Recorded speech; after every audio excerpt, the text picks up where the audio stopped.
You guys, I filmed this video already and there was no sound. So, you know, take two. Hi, and welcome back to All Things Equilateral, you guys. I had such a fun May. Thank you so much to the co-host of Chick-Lit-a-thon, Lisa from Lisa Books and Smiles, and Jen from Jen Talks Audiobooks. You guys made May so much more fun, and thank you to everyone for participating. Yeah, it was just a fun month. It was my birthday month and I loved reading my chick-lit rom-com stories. So awesome. So I'm gonna do a quick wrap-up. I did a mid-month check-in, which I really enjoyed doing. I think I'll do that from now on when I do certainly month-long readathons, but I thought I'd cover 4 more books that I read. I read a total of 7, which is really impressive for me because I'm a slow reader, I'm easily distracted, and you know, I have 3 kids and it's the end of the school year, so yada yada yada. You guys know the drill. The books that I read at the beginning of the month, I'm just going to cover quickly here. For the challenge of something with pink on the cover, I read Rachel Hawkins' Royals.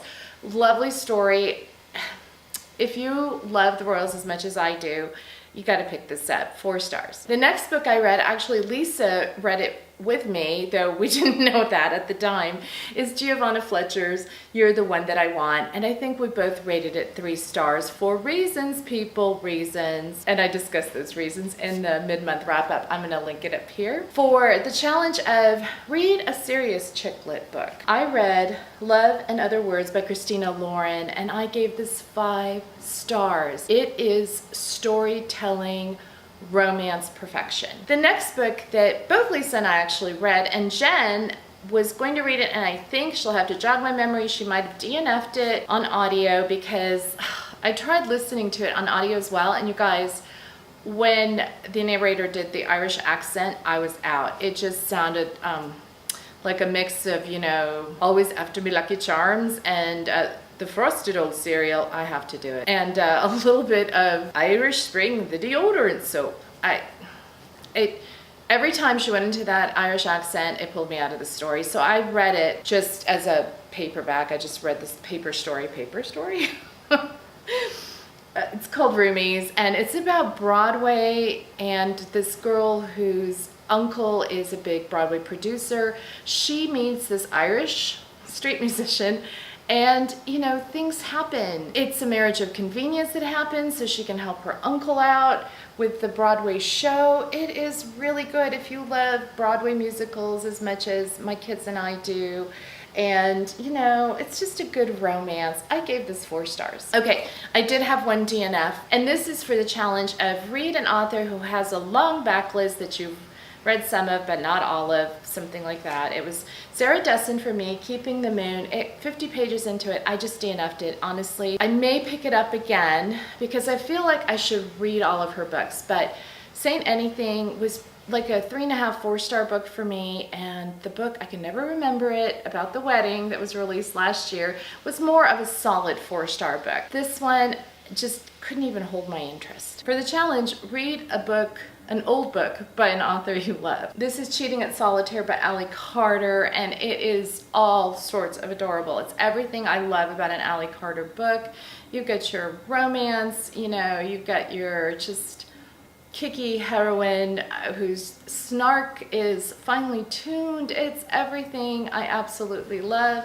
It's about a girl who writes a book called 101 Ways to Cheat at Solitaire. She's known for being single, and before the book is actually released, there's some gossip that links her to an actor. And so, is she legitimate? Is she not? So cute. Really well told. There's a follow-up called, and I really want to read that one as well. I'm so glad I found these. You can find these at used bookstores because it's out of print. And I rated this 4 stars. The last book I read was a book I borrowed from the library. I've seen it absolutely everywhere on BookTube. It's called The Oxford Year by Julia Whelan. I understand she's a big-time Audible narrator. I don't know if I've read anything, or listened to. I always say read. I don't think I've listened to anything that she's done before. I did listen to this on audiobook, but I also got the book from the library because it was all sorts of adorable, you know, British chick-lit. It was about an American who wins a Rhodes Scholarship and ends up at Oxford. She has a run-in with this local, and it's all sorts of like adorable, and it turns out that this guy is her professor. So what is set up is like a rom-com full of cuteness, and I loved it for about like a third of the book, and then there was a plot twist, and you guys, I did not expect this plot twist. It took the story in a completely different direction than I was anticipating. Again, I'm like thinking rom-com, it's way over here. Yeah. And I have to tell you, I wasn't really prepared for the story to take such a sudden turn, and all I will say is the turn is serious, that's all. So from rom-com to serious, it took me out of the story a little bit, and I have to give it like maybe 2.5, 2 3/4, 3 stars if I'm feeling generous. So, to all of you who participated in Chick-Lit-a-thon, thank you so much. This was so fun, and I hope to do it again maybe next year. In the meantime, Jen and Lisa and I, during our live show, which I'll link below on Jen's channel, discussed doing road trip books, like a readathon of road trip books, mostly because I haven't read the Epic Detour book that I think Lisa just finished. And we started talking about it. We're like, oh, there's so many road trip books. I challenged them to read An Abundance of Catherines by John Green, which is probably my favorite John Green book because it's just funny. Look for more information on our channels, but I'm thinking we might do a 1-week challenge because there's already 2 other readathons happening in the last 2 weeks of July. So we might do a 1-week challenge, road trip-a-thon. I don't know if I like the sound of that, but you never know what we'll call it. Anyway, thanks so much for watching. Give me a thumbs up, won't you? Please click subscribe and hit that bell icon because you never know when I post these things. And yeah, cut.